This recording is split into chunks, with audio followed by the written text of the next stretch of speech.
Good evening, students. Beta, this is your first lecture for the new chapter or the new unit. Okay. Or in our previous lecture, we are completed with your cell division and cell cycle, and I have given you certain assignments for that chapter. And I hope कि आपने सारे complete कर लिए होंगे. और अगर नहीं भी किए हैं बेटा, questions बहुत ज़्यादा है. I can understand कि इतने सारे questions एक बार में नहीं हो पाते. बट फिर भी मैंने वो आपको एक स्टॉक दिया है. ठीक है, आपको करना क्या है, लगभग 30 क्वेश्चन 40 क्वेश्चन डेली के प्रैक्टिस करिए. पहले पूरा चैप्टर अच्छे से क्लियर करिए. ठीक है, हो सकता है आपने साथ साथ ना पढ़ा हो.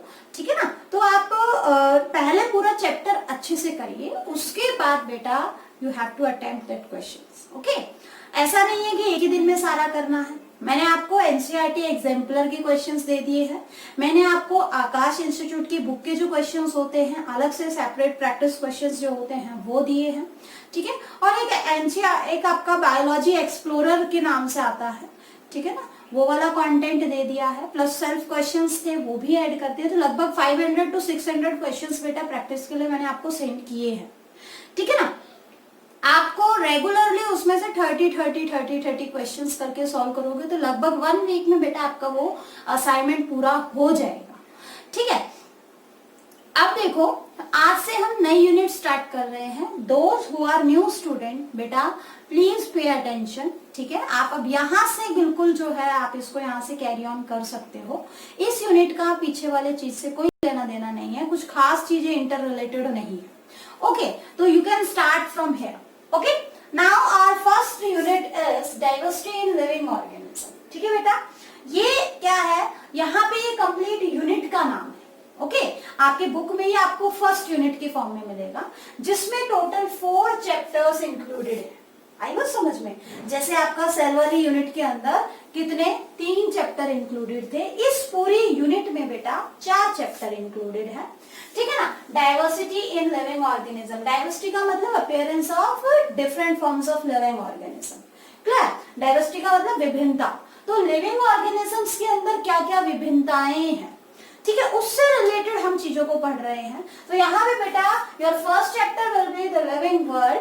ठीक है, जहां पे हम जानेंगे कि एक लिविंग ऑर्गेनिजम्स के क्या क्या कैरेक्टरिस्टिक्स होते हैं. Then we move on different taxonomy. Taxonomy क्या होती है, सिस्टमैटिक्स क्या होते हैं, सिस्टमैटिक्स क्या होता है, सॉरी. ठीक है, इसके अलावा जो है नॉमेनक्लेचर कैसे दिया जाता है बायो के अंदर. ठीक है, बाइनोमियल नॉमेनक्लेचर क्या होता है, बायोलॉजिकल स्पीसीज कॉन्सेप्ट, हायरार्ची. ठीक है, बहुत सारी चीजें हैं जो आप यहाँ पे नई नई पढ़ोगे. हो सकता है कुछ चीजें आप पढ़कर आए हो 9th क्लास से, बट फिर भी यहाँ हम दोबारा से सारी चीजें क्लियर करेंगे. ठीक है, सेकेंड चैप्टर जो है बेटा that is your biological classification. ठीक है, यहाँ पे हम अलग अलग टाइप्स की क्लासिफिकेशन पढ़ेंगे, जहां पे आप two kingdom classification, 3 kingdom classification, okay, उसके बाद 4 kingdom classification, 5 kingdom classification Whittaker की वो पढ़ोगे. और आज कल जो 6 किंगडम क्लासिफिकेशन जो हम लेटेस्ट देख रहे हैं, ठीक है, कार्ल रूस की दी हुई, तो बेटा वो भी हम वहां पे थोड़ा बहुत डिस्कस करेंगे. ठीक है, अब उनमें से फर्स्ट 3 किंगडम जो आपके हैं, मोनेरा, प्रोटिस्टा एंड फंजाई, वो आप बायोलॉजिकल क्लासिफिकेशन वाले पार्ट में ही कंप्लीट कर लोगे. थर्ड चैप्टर में आपको अलग से एक अकेला किंगडम पढ़ना है, दैट इज प्लांट किंगडम. और 4th चैप्टर में आपको अकेले क्या पढ़ना है, एनिमल किंगडम. ठीक है, अब देखो जो मैंने आपको सिलेबस सेंड किया था, रिड्यूस्ड और revised syllabus of CBSE for this particular session. ठीक है ना, वहां पे बेटा कुछ टॉपिक्स पूरे नहीं है, लेकिन कुछ टॉपिक्स इस यूनिट से भी हटाए गए हैं. ठीक है, जब मैं आपको पढ़ाऊंगी तो मैं आपको बता दूंगी कि ये टॉपिक इंक्लूडेड है या नहीं. लेकिन बेटा ऐसा नहीं है कि आपके नीट में इस टाइप के क्वेश्चंस नहीं आएंगे, वहां पे सारी चीजें आएंगी. तो इसलिए बी केयरफुल फॉर दैट. ठीक है, मैं आपको सारा पढ़ाऊंगी, कोई बात नहीं, सिलेबस थोड़ा बहुत आगे पीछे हो जाएगा, कोई प्रॉब्लम नहीं है. But you have to study according to your competitive exams. Okay, not for a particular session. ठीक है, तो बेटा स्टार्ट करते हैं. देखो, पहला chapter the living world. Okay, the living world. तो बेटा chapter 1 is your the living world. Okay, अब लिविंग वर्ल्ड को समझने के लिए we have to understand the word living. ठीक है, you must know about what is living. Okay, तो first question is what is living. Living क्या है, कैसे आप बताओगे कि कोई चीज लिविंग है या कोई चीज नॉन लिविंग है, आएगा समझ में। ठीक है, तो देखो बेटा, लाइफ क्या है, life is a unique, unique यानी कि सबसे अलग। ओके, कॉम्प्लेक्स ऑर्गेनाइजेशन, किसका कॉम्प्लेक्स ऑर्गेनाइजेशन है, ऑफ मॉलिक्यूल्स, अलग अलग मॉलिक्यूल्स का एक कॉम्प्लेक्स ऑर्गेनाइजेशन है लाइफ, जिसमें ये मॉलिक्यूल्स क्या कर रहे हैं, मॉलिक्यूल्स एक्सप्रेसिंग इटसेल्फ, ये मॉलिक्यूल्स अपने आप को एक्सप्रेस कर रहे हैं। ठीक है, कैसे एक्सप्रेस कर रहे हैं, थ्रू केमिकल रिएक्शंस। ठीक है, इन मॉलिक्यूल्स के बीच में केमिकल रिएक्शंस चल रही हैं, और जब किसी लिविंग ऑर्गेनिज्म की बॉडी के अंदर कोई भी रिएक्शन चल रही होती है तो that is known as metabolic reaction, तो हम उसको मेटाबॉलिज्म भी कहते हैं। ठीक है, विच लीड टू ग्रोथ। अब इन केमिकल रिएक्शन से क्या हो रहा है, इन केमिकल रिएक्शन से उस ऑर्गेनिज्म की ग्रोथ हो रही है, वो डेवलप कर रहा है, उसमें रेस्पॉन्सिवनेस आ रही है, दैट इज कॉन्शियसनेस जिसे आप कह सकते हो, वो अपने आप को अकॉर्डिंग टू एनवायरमेंट चेंज कर रहा है, अडेप्ट कर रहा है। ठीक है, और रिप्रोड्यूस भी कर रहा है, अपने जैसे नए यंग वंस प्रोड्यूस कर रहा है। ठीक है, कहने का मतलब लाइफ एक अलग सा मॉलिक्यूल्स का ऑर्गेनाइजेशन है, जिसमें मॉलिक्यूल्स अपने क्या कर रहे हैं, मॉलिक्यूल्स आपस में रिएक्शंस शो कर रहे हैं उस पर्टिकुलर ऑर्गेनिज्म के अंदर, उस सेल के अंदर, ताकि वो क्या कर सके, वो ग्रो कर सके, उसका नंबर, उसका मास, एवरीथिंग जो भी है वो ग्रो कर सके, वो डेवलप कर सके, उसमें बहुत सारी रिएक्शंस हो सके। ठीक है, इसके साथ साथ वो रिस्पॉन्स कर सके एनवायरमेंटल चेंजेस के अकॉर्डिंग, वो बदलते हुए एनवायरमेंट के अकॉर्डिंग अपने आप को अडेप्ट कर सके, और भी बहुत सारी चीजें कि वो रिप्रोड्यूस कर सके। ठीक है, तो कहने का मतलब ये अपने आप में एक क्या है, एक यूनिक ऑर्गेनाइजेशन है। ठीक है, तो अगर आपसे मैं कहूं कि लाइफ या लिविंग बीइंग आप किसे कहोगे, तो द ऑब्जेक्ट, कोई भी चीज बाय इटसेल्फ, अपने आप, एग्जिबिटिंग द ग्रोथ, जो अपने आप क्या शो कर रही है, ग्रोथ शो कर रही है, जो डेवलपमेंट शो कर रही है, जिसकी डेथ भी होती है, मतलब एक प्रॉपर टाइम के बाद वो मर जाता है। ठीक है, उसमें कॉन्शियसनेस है, यानी कि किसी भी चीज के लिए वो रिस्पॉन्स कर रहा है। ठीक है, रिप्रोडक्शन शो कर रहा है, रिप्रोड्यूस कर रहा है, और भी बहुत सारी चीजें अगर उसमें है तो हम उसे क्या कहेंगे बेटा, लिविंग बीइंग कहेंगे। बट ये तो एक सिंपल सी छोटी सी डेफिनेशन है। जब हम एनसीईआरटी में पढ़ेंगे बेटा, तो आपको हर कैरेक्टर के बारे में पता चलेगा कि जैसे पहली ही बात करें, ग्रोथ क्या है, पहले आपको ये तो पता होना चाहिए ना, ये कैरेक्टर क्या है, तभी तो डिसाइड करोगे कि है कि नहीं, है ना। तो अब देखो बेटा, वन बाय वन हम कुछ इंपॉर्टेंट कैरेक्टर्स जो आपके एनसीईआरटी में डिस्कस किए हैं उसको डीपली देखते हैं कि वो पर्टिकुलर कैरेक्टर किस तरीके से लाइफ के लिए जरूरी है। ठीक है, और हम डिसाइड करेंगे कि इन सभी में से मेन डिसाइडिंग फैक्टर कौन सा है जो लिविंग ऑर्गेनिज्म को शो करना चाहिए। मतलब आपके पास कोई ऑब्जेक्ट है और आपको डिसाइड करना है कि वो लिविंग है या नॉन लिविंग है। ठीक है ना, तो आप इनमें से सबसे ज्यादा प्रायोरिटी किसे देंगे, या कौन कौन से ऐसे कैरेक्टरिस्टिक्स हैं जो उस लिविंग ऑर्गेनिज्म के अंदर होने चाहिए। ठीक है, तो हमारा टॉपिक क्या है, कैरेक्टरिस्टिक्स ऑफ लिविंग ऑर्गेनिजम्स। ठीक है, characteristics of living organism. What are various characteristics which are defined in a living organism? Okay बेटा, तो हम हेडिंग डालेंगे कैरेक्टरिस्टिक्स। बेटा आपको नोट्स में प्रोवाइड कर दूंगी, ठीक है ना, नोट्स को लेके चिंता मत करना आप, ठीक है ना। बस अभी फिलहाल के लिए आप टॉपिक समझ लो कि कैरेक्टरिस्टिक्स ऑफ लिविंग ऑर्गेनिजम्स क्या क्या है। ठीक, तो देखो सबसे पहला कैरेक्टर क्या होता है बेटा, हम क्या लेके चल रहे हैं, ग्रोथ। ओके, फर्स्ट कैरेक्टर हमने क्या डिसाइड किया, ग्रोथ डिसाइड किया। अब देखो ग्रोथ का मतलब क्या है, ग्रोथ के क्या होते हैं बेटा, दो एस्पेक्ट्स होते हैं।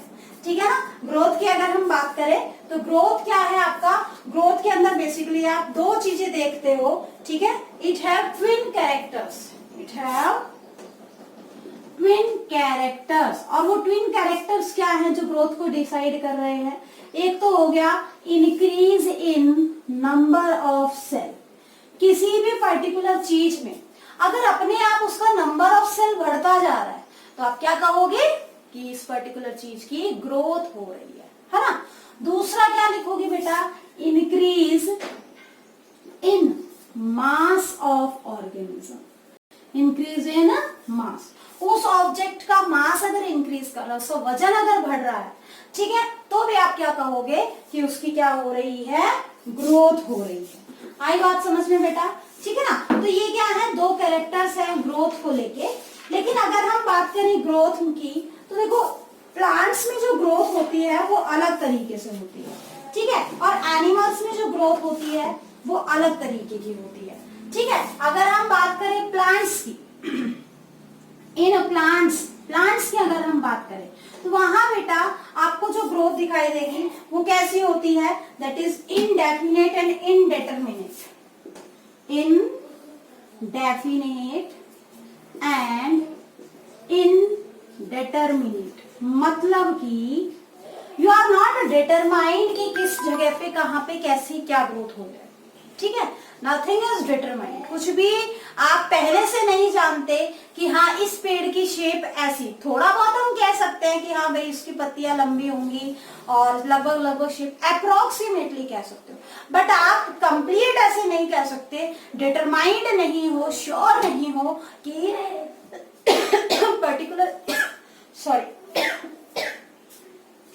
पर्टिकुलर चीज की ग्रोथ कैसी होगी, ठीक है। इनडेटरमिनेट कहते हैं उसको, और इनडेफिनेट है, ऐसा नहीं है कि एक प्रॉपर टाइम के लिए ही ग्रोथ हो रही है, ठीक है ना, यानी कि थ्रू आउट द लाइफ होती है।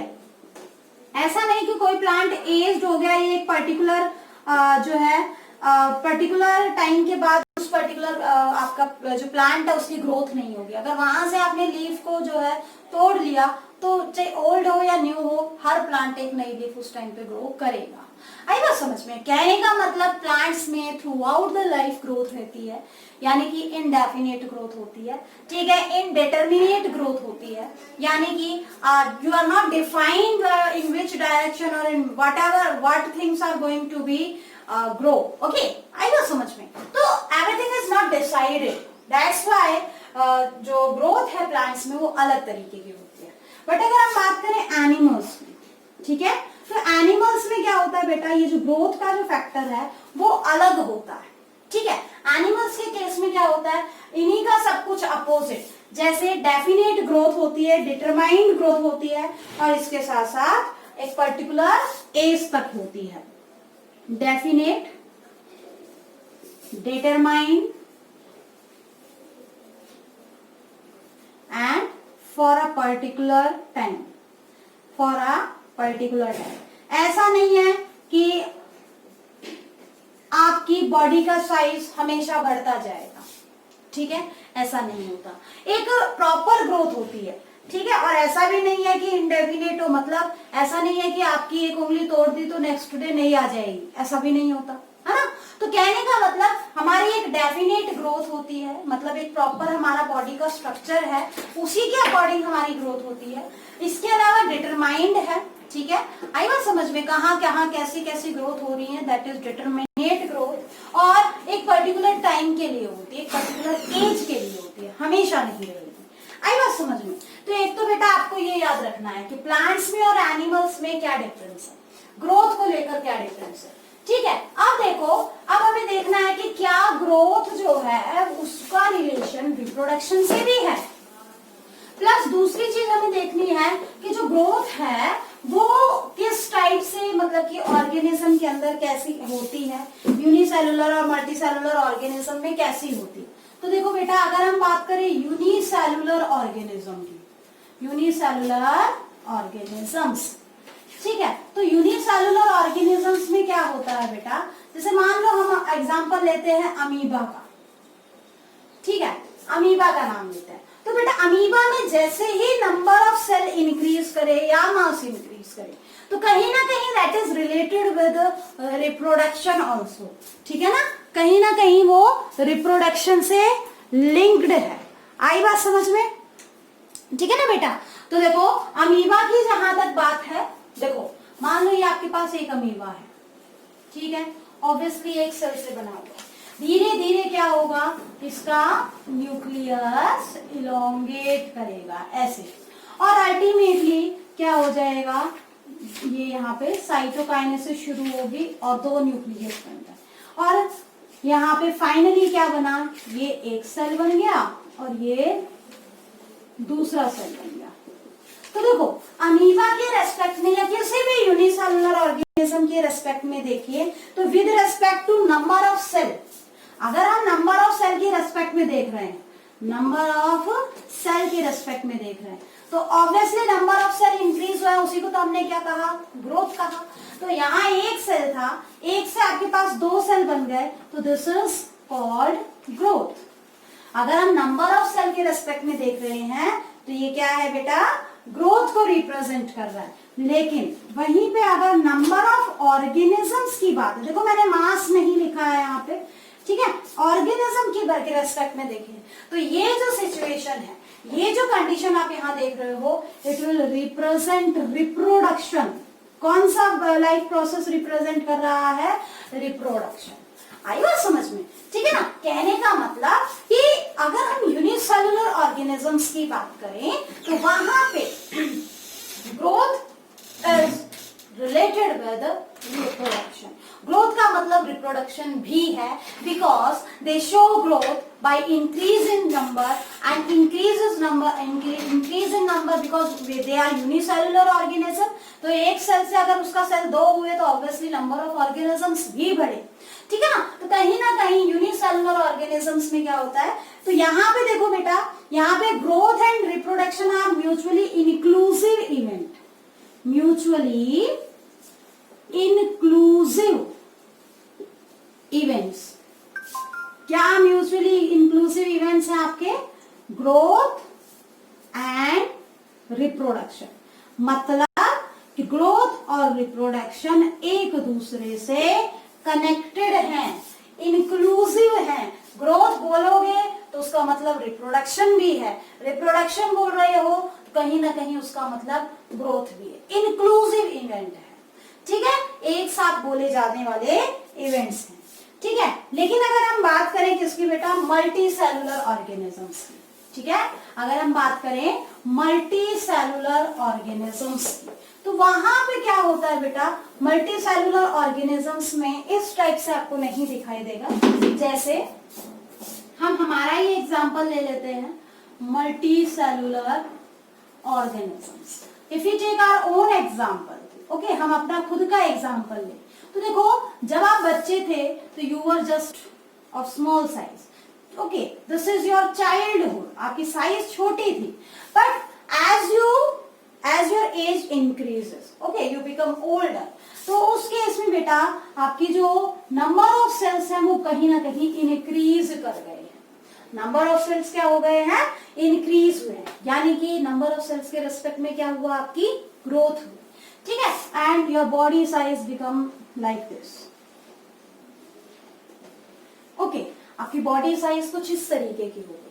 तो ऑब्वियसली नंबर ऑफ सेल्स तो इंक्रीज हुए हैं, लेकिन क्या आपका नंबर ऑफ ऑर्गेनिज्म बढ़ा, क्या नंबर ऑफ ऑर्गेनिज्म बढ़ा, कोई नंबर ऑफ ऑर्गेनिज्म नहीं बढ़ा। नंबर ऑफ सेल्स तो क्या हुए बेटा, आपके इंक्रीज हुए, this will represent growth. But अगर हम बात करें नंबर ऑफ ऑर्गेनिज्म की, तो क्या हुआ, क्या ऑर्गेनिज्म की बात करेंगे हम, तो क्या वो इंक्रीज होगा, नहीं इंक्रीज होगा, रिमेन सेम, ओके। इस वजह से क्या हम कह सकते हैं कि यहाँ पे ग्रोथ से रिप्रोडक्शन हुआ, नहीं हुआ, नो रिप्रोडक्शन, है ना, कोई रिप्रोडक्शन नहीं हुआ। तो अगर हम बात करें मल्टी सेलुलर ऑर्गेनिज्म की, तो वहां क्या लिखोगे बेटा, आपके माइंड में स्टेटमेंट होना चाहिए कि growth and reproduction are mutually, वो इंक्लूसिव था, ये एक्सक्लूसिव इवेंट है। आई बात समझ में, आर म्यूचुअली एक्सक्लूसिव इवेंट्स, समझ में आया बेटा, ठीक है ना। तो इस तरीके से आपने ध्यान में रखना है, ठीक है। अब देखो, अगर आपको साइज किसी पर्सन की इंक्रीज होती हुई दिखाई दे रही है, ठीक है, अगर हम बात करें साइज आपको इंक्रीज होती हुई दिखाई दे रही है, ठीक है ना। तो उसको क्या नहीं कह सकते हम, उसको हम ग्रोथ नहीं, उसको हम बोलते हैं एक्सट्रिंसिक ग्रोथ। ओके, देखो क्या कह रही हूं मैं, ग्रोथ दो टाइप की है, एक तो इंटरनल ग्रोथ, ठीक है, इंट्रिंसिक ग्रोथ, यानी कि इंटरनली क्या कर रहा है, मास इंक्रीज कर रहा है, ठीक है, और सेल्स भी इंक्रीज कर रहे हैं, ठीक है ना, दैट इज इंट्रिंसिक ग्रोथ। लेकिन बेटा अगर वो ग्रोथ आपको बाहर से दिखाई दे रही है, ठीक है, तो उसको हम क्या कहेंगे, एक्सट्रिंसिक ग्रोथ। तो देखो एक्सट्रिंसिक ग्रोथ है, एक्सट्रिंसिक ग्रोथ क्या मतलब होता है एक्सट्रिंसिक ग्रोथ का बेटा, देखो यहाँ पे क्या है कि जैसे मैं एग्जांपल लूं आपकी बॉडी का, ठीक है ना, if you take example of your body then you will just notice that your mass of body will increases. Okay, आपकी बॉडी का मास क्या करता है, अकॉर्डिंग टू टाइम इंक्रीज करेगा, लेकिन एक पर्टिकुलर लिमिट तक, ठीक है। तो जब मास इंक्रीज कर रहा है and you are able to see that particular change, okay, तो उसको हम क्या कहेंगे, एक्सट्रिंसिक ग्रोथ। एक्सट्रिंसिक मतलब बाहर से दिखाई देने वाली ग्रोथ, ठीक है, growth that can be noticed, that can be noticed from external side of body। मतलब बॉडी कोई भी ऑर्गेनिज्म है उसका जो मास इंक्रीज कर रहा है वो आपको कहीं ना कहीं उसके आउटलुक की फॉर्म में दिखाई देगा, ठीक है। उसका बॉडी का वेट अगर गेन कर रहा है तो कहीं ना कहीं वो आपको रिप्रेजेंट जरूर होगा, ठीक है। लेकिन अगर मैं एक्सट्रिंसिक ग्रोथ की बात करूं, ठीक है, तो एक्सट्रिंसिक ग्रोथ में क्या होता है बेटा कि ऐसी टाइप की ग्रोथ बहुत सारे नॉन लिविंग ऑब्जेक्ट भी शो करते हैं। बात करें माउंटेन की, ये माउंटेन बने कैसे हैं, छोटे छोटे मिट्टी के कण क्या हो गए, इकट्ठे हुए और एक दूसरे के ऊपर पाइल अप होते गए, ठीक है, ऊपर से एयर प्रेशर और बहुत सारे प्रेशर की वजह से ये बहुत ज्यादा टाइट स्ट्रक्चर बन गया और आपके माउंटेन की फॉर्मेशन हो गई। सी के अंदर बात करें, सॉल्ट्स जो है डिपॉजिट होते जा रहे हैं और कहीं ना कहीं माउंटेन की फॉर्मेशन कर रही है, ठीक है ना, आएगा समझ में। तो जैसे माउंटेन हो गया, ठीक है, इसके अलावा सैंड मोल्स हो गए, रेत के टीले, तो टाइम के साथ क्या होता है, उनका मास इंक्रीज होता है कि नहीं, साइज इंक्रीज होता है, मास इंक्रीज होता है और आपको दिखाई भी देता है। इस टाइप की जो ग्रोथ है जो बाहर से दिख रही है दैट इज एक्सट्रिंसिक ग्रोथ। तो देखो नॉन लिविंग भी एक्सट्रिंसिक ग्रोथ शो कर रहा है और आपका लिविंग भी शो कर रहा है। तो क्या एक्सट्रिंसिक ग्रोथ एक डिफाइनिंग फीचर है? नहीं है।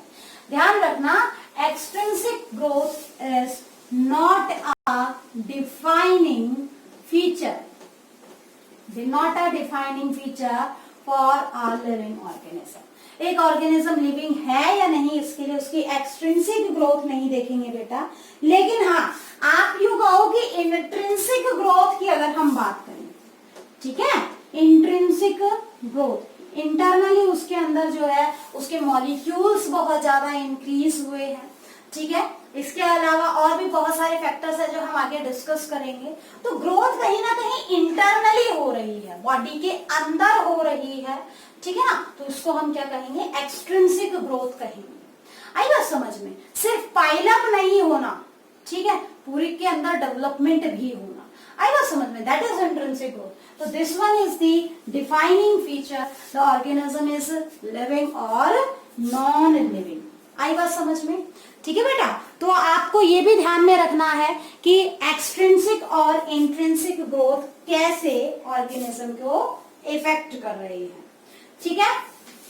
अब देखो नेक्स्ट जो आपका है that is reproduction. Okay, next जो क्राइटेरिया हम ले रहे हैं दैट इज रिप्रोडक्शन।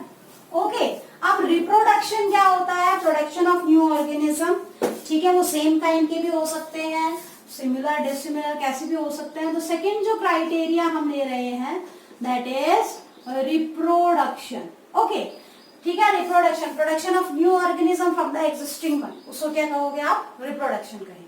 अब रिप्रोडक्शन के टाइप में आप पढ़ चुके हो। ओके, रिप्रोडक्शन की टाइप आपने 10th क्लास में पढ़ी है, दैट इज एसेक्सुअल रिप्रोडक्शन और सेक्सुअल रिप्रोडक्शन। ठीक है, अब मैं यहाँ पे इसके फीचर्स में डिफाइन नहीं कर रही हूँ। दिस इज मोनोपेरेंटल, एक ही पेरेंट यहाँ पे इन्वॉल्व होता है, मोनोपेरेंटल।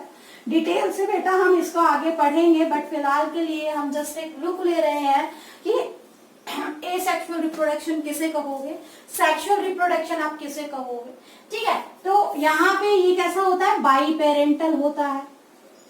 आप सभी ने 10th क्लास में पढ़ा है, इसमें एक ही पेरेंट शामिल होता है और सेक्सुअल रिप्रोडक्शन में एक से ज्यादा मतलब 2 पेरेंट्स इन्वॉल्व होते हैं। आई बात समझ में। इसके अलावा यहाँ पे गेमीट फॉर्मेशन होती है, गेमीट फॉर्मेशन होगी। ठीक है, यहाँ पे कोई गेमीट फॉर्मेशन नहीं होती, नो गेमीट फॉर्मेशन। ओके, इसके अलावा और क्या होगा, यहाँ पे नो फर्टिलाइजेशन, जब गेमीट्स नहीं बन रहे हैं तो फर्टिलाइजेशन नहीं होती।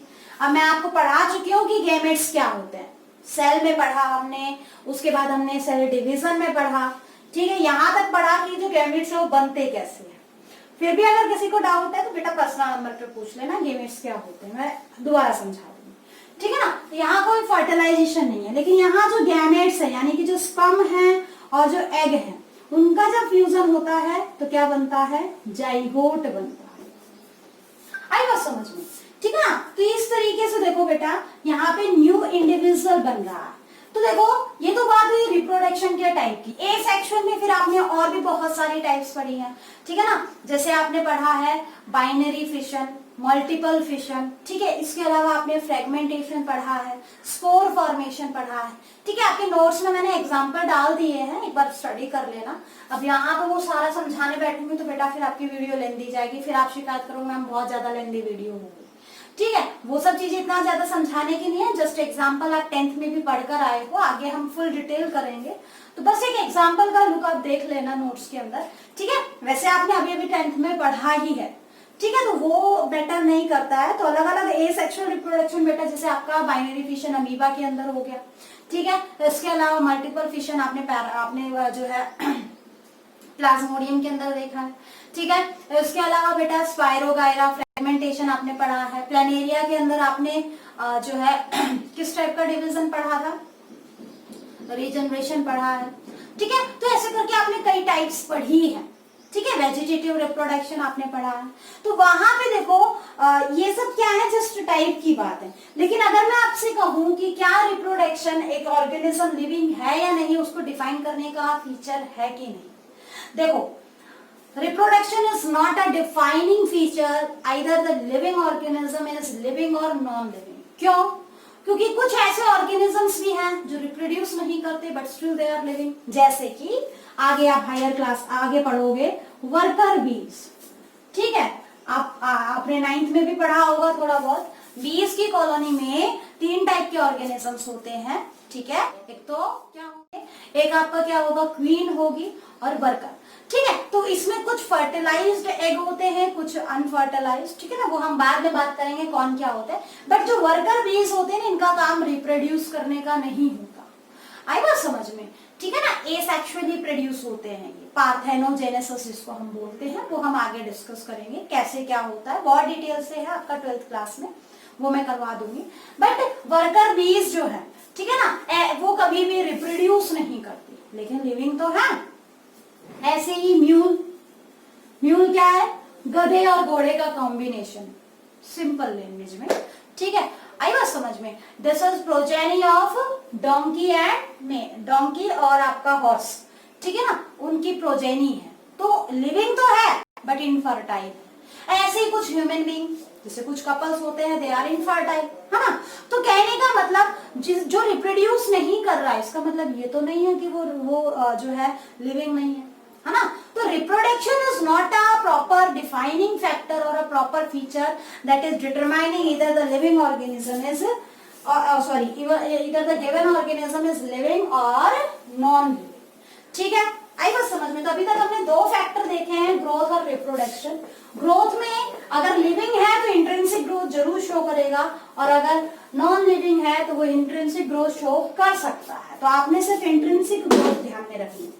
Third one is metabolism. Okay, metabolism. अब मेटाबॉलिज्म का मतलब क्या होता है, whatever reaction that are going into a living system, उसे क्या कहेंगे हम, मेटाबॉलिक। मतलब कोई भी केमिकल रिएक्शन अगर हो रही है तो उसे हमने क्या कहा, मेटाबॉलिक रिएक्शन कहा। अब मेटाबॉलिक रिएक्शन बेटा मैं आपको कई बार करवा चुकी हूँ, ठीक है। एनाबॉलिक भी हो सकती है और एनाबॉलिक रिएक्शन भी हो सकती है और कैटाबॉलिक रिएक्शन भी हो सकती है, ठीक है। अब एनाबॉलिक रिएक्शन और कैटाबॉलिक रिएक्शन में क्या डिफरेंस है। एनाबॉलिक यानी कि यहाँ पे बहुत सारी चीजें मिलकर क्या करती हैं, कोई नई चीज की फॉर्मेशन करती है, सिंथेसिस होती है। ऐसी रिएक्शन में क्या होती है, सिंथेसिस। जैसे एग्जांपल फोटोसिंथेसिस है ना, फोटोसिंथेसिस में क्या होगा, CO2 plus H2O, carbon dioxide और वाटर सनलाइट और क्लोरोफिल की प्रेजेंस में C6H12O6 प्लस ऑक्सीजन बना रहे हैं। तो यहाँ कुछ नई चीज बनी ना, किसी के मिलने से कुछ नई चीज बनी। तो ऐसी रिएक्शन जब कुछ चीज नई बनती है उसे क्या कहते हैं हम, एनाबॉलिक रिएक्शन। और कैटाबॉलिक रिएक्शन क्या होती है बेटा, जहां पे क्या हो रहा है, कोई चीज टूट रही है, कोई चीज की ब्रेकडाउन हो रही है, ठीक है, वो छोटे छोटे पार्ट्स में टूट रही है, तो उस रिएक्शन को क्या कहेंगे हम, कैटाबॉलिक रिएक्शन। तो देखो एग्जांपल के लिए आप रेस्पिरेशन ले सकते हो, C6H12O6 ऑक्सीजन की प्रेजेंस में किसमें कन्वर्ट हो जाएगी, carbon dioxide plus water plus energy के अंदर। तो देखो जब भी आपकी कैटाबॉलिक रिएक्शन होती है, मतलब कोई चीज जब टूटती है तो एनर्जी रिलीज होती है, ठीक है, एनर्जी रिलीज होती है। तो इसमें एनर्जी रिलीजिंग प्रोसेस है, ये एनर्जी कंज्यूमिंग है, यहाँ एनर्जी सनलाइट के फॉर्म में यूज हो रही है। कहने का मतलब किसी भी सिस्टम में अगर एनाबॉलिक और कैटाबॉलिक रिएक्शंस चल रही है तो उसे हमने क्या कहा, मेटाबॉलिक रिएक्शन कहा। और मेटाबॉलिक रिएक्शन यानी कि मेटाबॉलिज्म, क्या ये डिफाइनिंग फीचर है या नहीं। हमारी बॉडी की हर सेल में क्या है, मेटाबॉलिक रिएक्शंस चलती है, ठीक है, but still it is not a defining feature. क्यों, क्योंकि देखो बेटा, हाँ आप ये कह सकते हो कि अगर वो लिविंग सिस्टम में चल रही है, ठीक है, क्योंकि अपने आप हर सिस्टम के अंदर मेटाबॉलिक रिएक्शन अपने आप चलना वो कहीं ना कहीं लिविंग सिस्टम को रिप्रेजेंट करता है। बट अगर आपने क्या किया, इसको इन विट्रो करवा ले, कहने का मतलब क्या कह रही हो बेटा, थोड़ा सा समझने की कोशिश करो। मेटाबॉलिक सिस्टम, ठीक है, मेटाबॉलिक सिस्टम अगर आपकी क्या है, देखो दो जगह, दो सिस्टम में हो सकती है। एक तो होता है इन विट्रो और एक होता है इन विवो। बेटा ये वर्ड्स अच्छे से ध्यान कर लेना, ये आपके लिए नए वर्ड है, ठीक है, इन विट्रो और इन विवो, ठीक है ना। तो देखो इन विट्रो का मतलब क्या होता है आपका, outside the body, outside the body, ठीक है। आउटसाइड द बॉडी का मतलब क्या होता है, यानी कि टेस्ट ट्यूब के अंदर। तो जब भी कोई मेटाबॉलिक रिएक्शन टेस्ट ट्यूब में हो रही है तो उसे हम लिविंग क्राइटेरिया रिप्रेजेंट नहीं कहेंगे, आई बात समझ में। लेकिन अगर वो किसी लिविंग सिस्टम के अंदर हो रही है, इनसाइड लिविंग सिस्टम, ठीक है, तब क्या कहेंगे हम कि metabolism is a defining feature, ठीक है बेटा। तो मेटाबॉलिज्म के बारे में आपने क्या ध्यान रखना है कि metabolism is a defining feature of all living organisms without exception. ये एनसीईआरटी की लाइन है, मैं बुक से देखकर पढ़ रही हूँ, ठीक है। Metabolism is the defining feature of all living organisms without exception.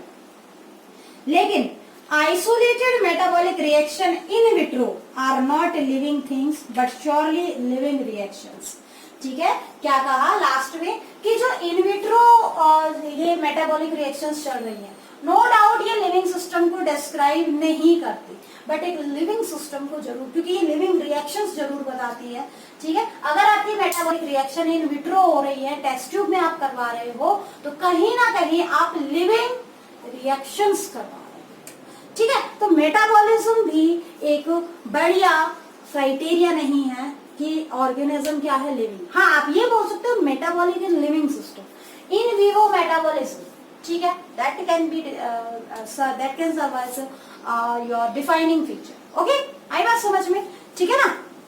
तो नेक्स्ट जो आपका मिलेगा यहाँ पे feature, that is cellular organisation. Fourth feature क्या है बेटा? Cellular organisation.